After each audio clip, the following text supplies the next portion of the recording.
Sebanyak 554 personil Polri yang terdiri dari 522 anggota Polrestabes Palembang sama Polsek jajaran dengan dibantu 20 anggota Ditsamapta Polda Sumsel guna melakukan pengamanan perayaan Tahun Anyar Imlek 2025.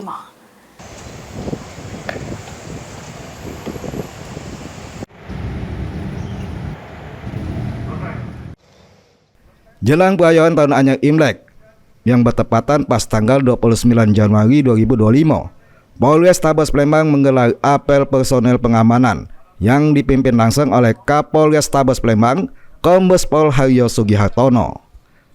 Kapolrestabes Palembang mengungkapkan untuk ngaman ke Imlek ini sebanyak 542 personel yang terdiri dari 522 anggota Polrestabes Palembang, baik dari Satreskrim, Sat Intelkam, Satlantas, Samapta, sama Polsek jajaran yang dibantu juga oleh 20 personel Ditsamapta Polda Sumsel. Ratusan personel tersebut bakal tersebar di 73 objek yang terdiri dari 46 kelenteng sama selawi vihara di kota Palembang. Sama ada 2 hotel yang ada ke acara perayaan Imlek juga disiaga ke personil. Ditambahkan oleh Kombes Pol Haryo Sugihartono, untuk pengamanan tersebut, Polrestabes Palembang tidak cuma nurun ke personil yang berpakaian seragam sama senjata lengkap, tapi ada juga polisi yang berpakaian preman bakal membawa bersama masyarakat umum.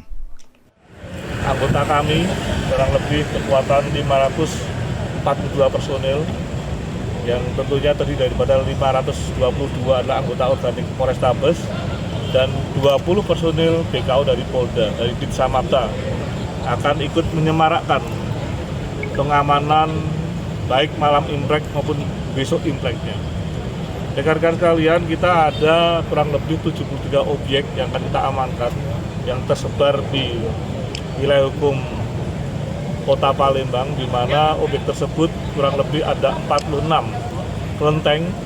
Demikian juga ada vihara kurang lebih 25. Demikian juga ada 2 hotel yang akan dijadikan sebagai perayaan kegiatan Imlek tersebut.